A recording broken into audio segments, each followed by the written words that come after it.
Merci beaucoup pour l'invitation et cette table ronde. Je suis toujours perplexe à l'idée d'intervenir dans ce genre de table ronde, vous allez comprendre pourquoi. Mais je le fais parce que c'est nécessaire et parce que la situation est grave. Donc Siam Asbagh, je suis militante antiraciste et journaliste. Militante antiraciste, j'appartiens au mouvement de l'antiracisme politique. Pour bien préciser ce que c'est l'antiracisme politique, c'est un mouvement autonome, très divers, mais en tout cas qui pratique un antiracisme autonome des institutions, de l'État français, qui a une compréhension politique, décoloniale de la lutte contre le racisme. Et ça suppose donc de ne pas se focaliser sur le Front National et l'extrême droite. Et j'en viens, et justement c'est ce qui me questionne sur l'intitulé. J'en ai fait plein récemment des tables rondes où le titre c'était que faire face à l'offensive néolibérale et aux victoires de l'extrême droite.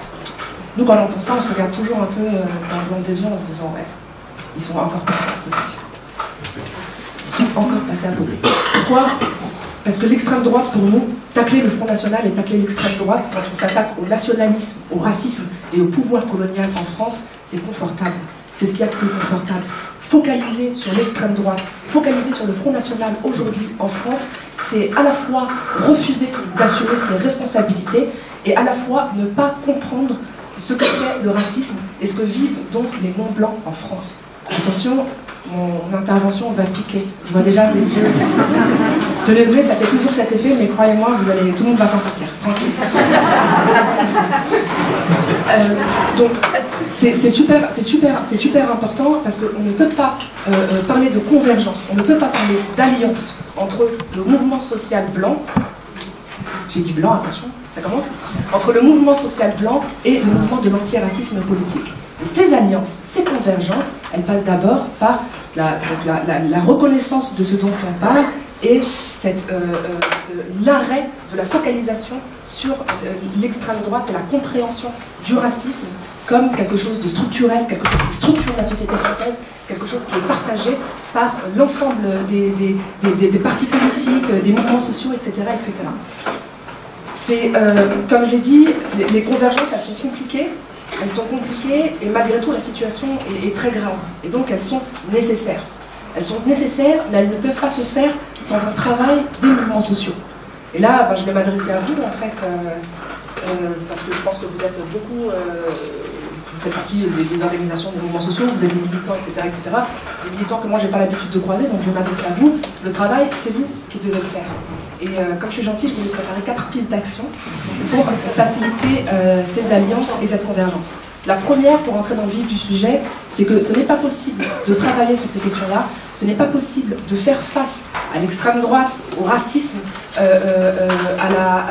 aux offensives autoritaires, aux offensives néolibérales, etc., sans comprendre ce que c'est le racisme et sans regarder le racisme de vos organisations, de votre monde militant, dans la rétine. Tout simplement.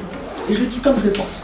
Aujourd'hui, aucun mouvement, qu'il soit de gauche ou de droite, d'extrême gauche ou d'extrême droite, n'échappe au racisme. C'est aussi simple que ça. Le racisme, c'est quoi? La race, c'est quoi? C'est une catégorie socialement construite. Ça veut dire oublier tout ce qu'on a appris sur les races biologiques, etc., etc. La race, ça dépasse ça. C'est socialement construit. C'est socialement construit et ça s'inscrit dans une réalité spatiale et temporelle. C'est-à-dire que la race, le racisme, ça évolue au fil du temps, ça évolue au fil des espaces. Les racisés, ce qu'on appelle aujourd'hui racisés, mais les non-blancs d'hier ne sont pas forcément les mêmes, aujourd'hui, etc. Et le racisme en France ne s'exprime pas forcément de la même manière à l'autre bout du monde. D'accord? Donc le racisme, la race, c'est quelque chose de fluctuant. Et c'est quelque chose qui, comme le capitalisme finalement, s'ajuste. Il s'ajuste indéfiniment, toujours. Il se réajuste, se réinvente, devient plus subtil, plus pernicieux. Donc le racisme aujourd'hui, le racisme dans son expression la plus vulgaire, il a tendance à disparaître, à s'estomper, mais ça ne veut pas dire qu'il n'existe pas, hein, c'est une évidence, et ça ne veut pas dire surtout qu'il ne persiste pas dans les points les plus cachés, dans les points où on le croyait avoir disparu. Et ça commence par les mouvements sociaux. Et ça commence par la gauche. Ça commence par le champ politique blanc en France. C'est aussi simple que ça. Donc ça commence par ça. Donc, prendre en compte, regarder le racisme de vos mouvements sociaux, de vos organisations dans la rétine. Ça, je vous l'ai dit, c'est vraiment en comprenant de quoi on parle et en comprenant que le racisme aujourd'hui en France, il est partout. Il est partout. Il est en fait, de la crèche de la crèche à la tombe, en fait. Il est dans... Pour ceux d'entre vous qui sont blancs, vous n'avez jamais vu vous poser cette question-là. En fait, vous n'avez jamais eu à vous poser la question de qu'est-ce que c'est que d'être un non-blanc en France? Qu'est-ce que c'est que d'être victime de racisme en France? Et bien, ce racisme-là, il s'exprime, on ne va pas tous les lister, on va y passer tout le week-end, mais il s'exprime de plein de manières différentes, et ça, il faut le comprendre. Donc, premièrement, comprendre de quoi on parle, et comprendre la structuralité, l'étendue, la transversalité du racisme en France. La deuxième chose, c'est évidemment d'arrêter la focalisation sur le Front National. Nous, quand on parle de racisme en France, on parle de pouvoir colonial, et on parle d'un racisme structurel, d'un racisme d'État, qui, encore une fois, qui existe partout et dont personne ne peut se targuer aucune organisation ne peut se targuer d'y échapper. Et enfin, ça passe, donc ce premier point, enfin ça passe dans le refus de l'occultation de cette grille d'analyse. J'entendais parler tout à l'heure de Parcoursup, et effectivement c'est une mobilisation extrêmement importante, mais vous ne dites rien si vous ne dites pas que les étudiants, les lycéens qui seront les plus touchés, les plus marqués, les plus discriminés, les plus atteints par ce tri social, par ce tri universitaire, ce sont les étudiants des quartiers populaires, et parmi eux, ce sont les étudiants non blancs. Vous parliez de l'offensive macroniste contre de la casse des acquis sociaux, etc., etc. Pareil, vous défendez les ouvriers, vous défendez les précaires, mais vous ne dites rien si vous ne notez pas, si vous ne reconnaissez pas que parmi eux, ceux qui sont les bas du bas du bas de la France, ce sont les précaires non blancs. D'accord ? Et les femmes, il y a des femmes non blanches, vous savez.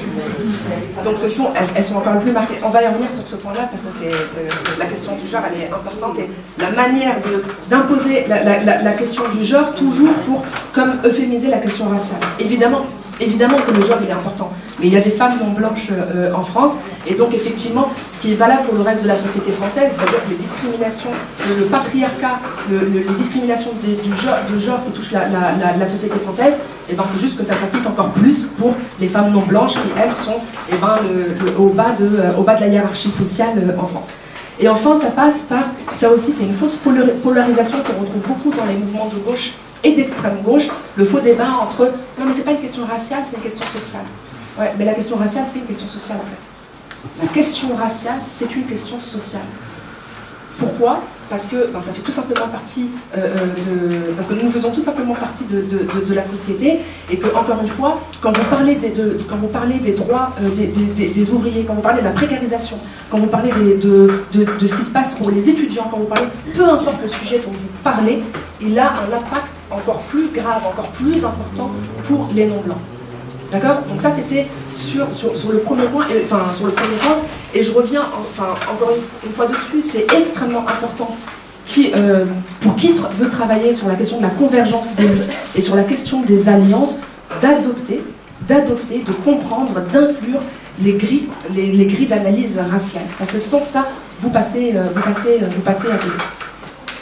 Le deuxième point, et on va commencer à être beaucoup plus précise pour vous donner des exemples concrets, c'est la question des violences policières.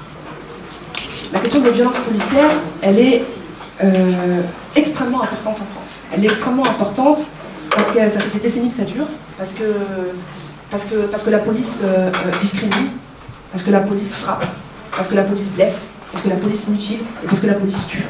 Et ça fait longtemps. Ce qui nous a frappé, nous, dans le mouvement antiraciste, c'est qu'on n'a jamais autant parlé de violences policières que depuis 2 ans, 2-3 ans, que depuis que ça touche le mouvement social blanc. Et c'est parce que, bon, alors évidemment, on est beaucoup plus, on est beaucoup plus sensible à ces questions-là quand ça nous touche, évidemment. Donc c'est évident. Et pareil pour les médias qui ont beaucoup plus relayé, etc., etc. Mais on a l'impression, et ça c'est un point une piste d'action, une piste de travail extrêmement importante. On a l'impression que quand il n'y a pas de manifestation, en fait, que quand il n'y a pas de manifestants qui sont frappés, en fait, de militants des mouvements sociaux qui sont frappés, bizarrement il n'y a plus plus personne qui s'intéresse à la question des violences policières.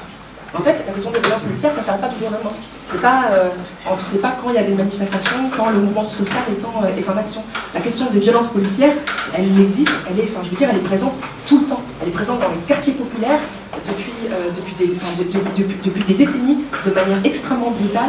Aujourd'hui, alors on ne va pas compter le nombre des blessés, mais juste aujourd'hui, pour vous donner un chiffre, on est à 2 morts en moyenne par mois dans le cadre d'une interpellation policière. Il y a une augmentation massive de l'usage des armes à feu, il y a une augmentation massive de l'usage de la force, et souvent bien loin des caméras et bien loin de l'attention des mouvements sociaux et des organisations de gauche. Donc la question des violences policières doit être investie, et elle ne doit pas être investie par intermittence en CDD, elle doit être investie en CDI tout au long de l'année, et pour les populations qui sont le plus principalement touchées, c'est-à-dire les populations des quartiers populaires et les populations non blanches.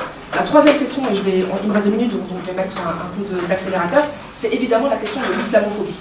Et ça rejoint ce que je disais tout à l'heure sur la focalisation sur le Front National et l'extrême droite. Aujourd'hui, l'islamophobie, c'est à mon avis ce qu'il y a de mieux partagé sur l'ensemble de l'échiquier politique. Il y a une offensive des identitaires, qu'ils soient de gauche ou de droite, d'extrême gauche ou d'extrême droite, sur cette question-là, et une instrumentalisation des valeurs progressistes, l'égalité homme-femme, la liberté, la lutte contre l'homophobie, la lutte contre l'antisémitisme, et là récemment avec l'Aïd, le droit des animaux, etc., contre les musulmans. Ne pas prendre en compte la question de l'islamophobie, et je veux dire ne pas la prendre en compte réellement, sérieusement, tout au long de l'année, c'est participer de ce jeu-là. Donc il y a vraiment quelque chose à faire sur la question de l'islamophobie, et je le dis d'autant plus qu'il y a des organisations qui participent aujourd'hui à cet événement, qui ont encore visiblement un problème avec le voile et avec les militantes voilées. Très récemment encore, on me racontait qu'il y a une chargée de campagne, une grosse organisation qui s'avère être voilée, qui avait été mise de côté. En fait, il y a plusieurs grosses organisations des mouvements sociaux qui ont refusé de travailler parce qu'elle était voilée. Donc, on ne veut pas nous dire, d'un côté, vous ne pouvez pas venir tous le sourire déterminé, dire il faut lutter contre le Front National, et à côté participer aux campagnes de lynchage, de harcèlement, de discrimination et de dénigrement des femmes qui portent le voile, des femmes musulmanes tout simplement. Ça c'est mon troisième truc. Et mon quatrième point, et je vais conclure sur ça, parce que les difficultés auxquelles le mouvement de l'antiracisme politique fait face, et là vous avez une grosse part de responsabilité et un gros travail à faire, c'est le soutien aux mouvements qui sont criminalisés. On le voit, on l'a vu, ça s'est accéléré, ça s'est intensifié ces dernières années. Il y a des organisations de l'antiracisme politique, et il y a surtout des figures, en fait. À chaque fois qu'une figure non blanche apparaît dans la sphère publique et qu'elle porte un discours qui va contre l'État, elle subit une campagne de diffamation et de harcèlement sans précédent. Vous l'avez vu avec Mariam Pouchtou, et c'est un exemple qui, à mon avis, et j'insiste dessus, vous parler, puisqu'elle est syndicaliste. Je trouve ça extrêmement scandaleux que les mouvements sociaux, que les organisations, que les syndicats n'aient pas tous collectivement, collégialement, de manière solidaire, etc., soutenu Mariam Pouchtou, la syndicaliste de l'UNEF, qui a été attaquée parce que, mon Dieu, elle portait le voile et qu'elle intervenait en tant que syndicaliste. Ça, cette criminalisation des militants non blancs, cette criminalisation des mouvements sociaux, des mouvements de l'antiracisme politique non blancs, ce silence face à cette criminalisation, il est cruel, il est contre-productif, il est dangereux, et il fait que, mine de rien, tous ceux qui sont silencieux participent de l'offensive raciste dans ce pays. Être du côté de l'oppresseur, c'est être contre les opprimés. Si vous voulez être du côté des opprimés, il va falloir quitter le côté des oppresseurs. Merci beaucoup.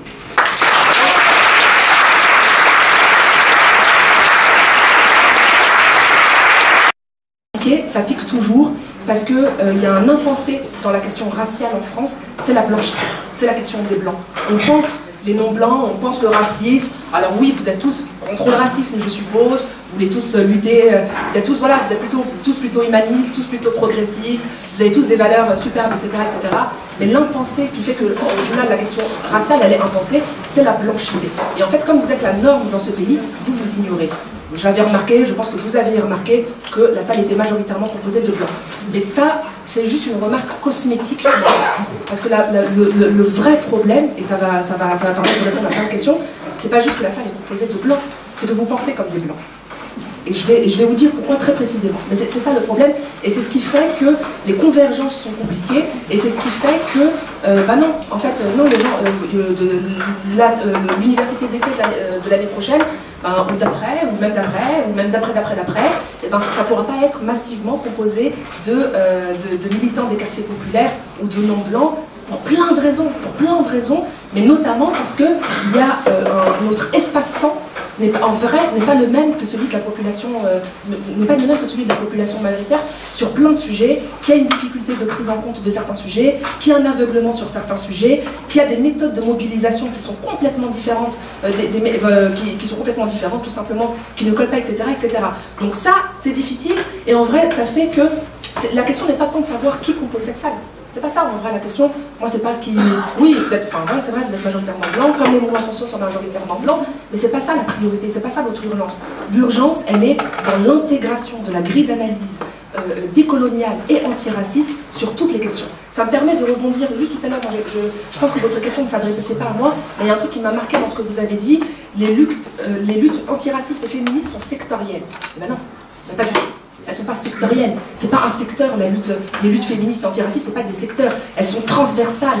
Elles doivent être prises en compte dans chacun des sujets que vous abordez, que ce soit la sélection à l'université, que ce soit l'emploi, que ce soit le chômage, que ce soit l'éducation, que ce soit la politique, que ce soit les médias, que ce soit la police, que ce soit la justice. La question antiraciste, notamment la question de la race et la question du genre, comme la question de la classe finalement, qui est une question que vous maîtrisez, ne sont absolument pas sectorielles. Elles sont transversales. Elles structurent la société française et donc elles doivent structurer les luttes. Elles sont partout. Ça ne peut pas être mis de côté. J'ai pas dit le nom du président de la République. Je l'ai pas dit. Je l'ai pas dit, je vais pas le dire. Et je vais vous dire pourquoi je vais pas le dire, parce que ça m'amuse finalement, que vous ayez noté. Et je vais vous dire, parce qu'en fait, c'est marrant votre question, et là ça m'a compliqué fort, mais c'est une question qui montre que j'ai raison, premièrement, et ça me fait plaisir.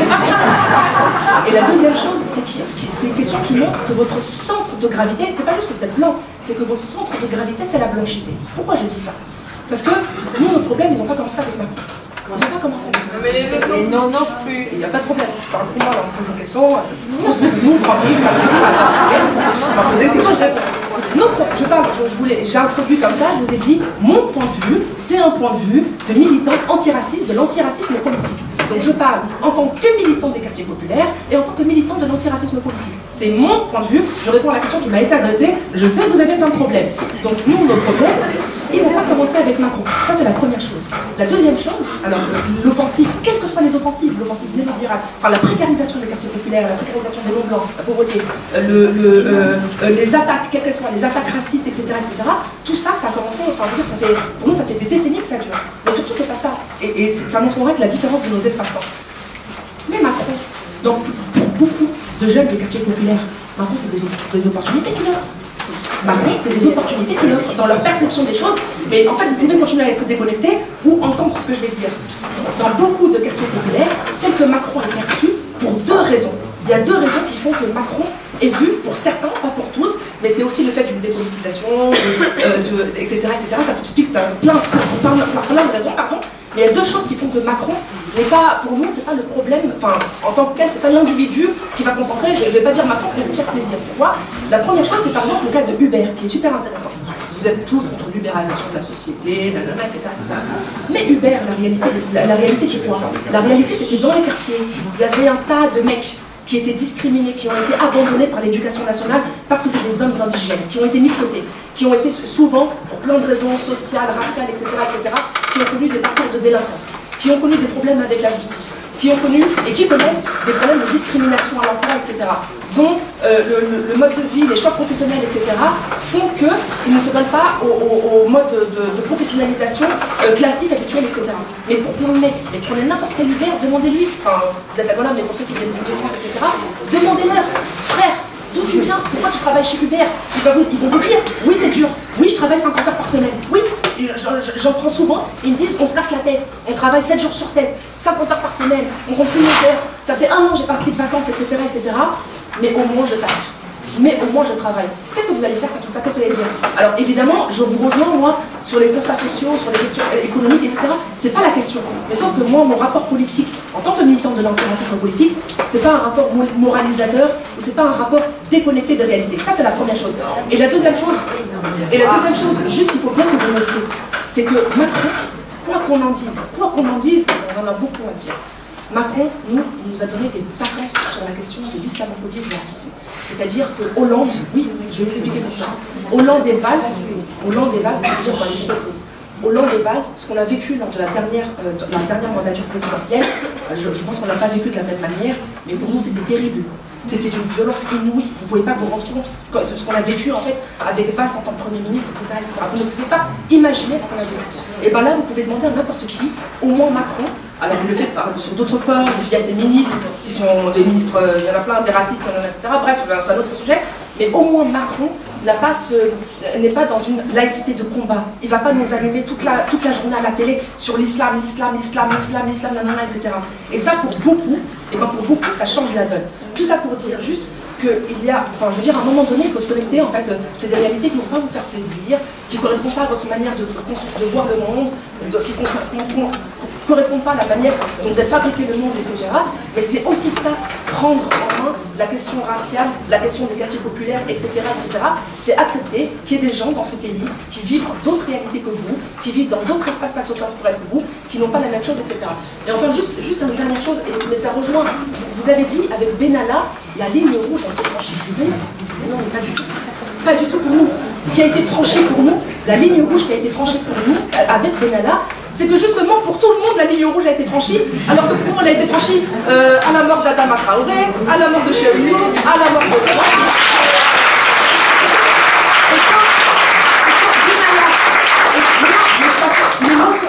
Les mots sont importants, et encore une fois, votre centre de gravité, c'est le centre de gravité de la blanchité. Cet été, il y a 3 jeunes qui ont perdu un œil dans le cadre d'intervention policière. Il y a 6 jeunes qui ont été blessés au visage. C'est-à-dire qu'ils ont été mutilés au visage. Des jeunes de 16 ans qui ont perdu des yeux, ils ont perdu la vue. Je ne sais pas si vous vous rendez compte. Et tout le monde nous parlait de Benalla. Non, ce n'est pas notre ligne rouge qui a été franchie. Je parle de la nôtre, ce n'est pas notre ligne de rouge qui a été franchie. Et attention à votre centre de gravité.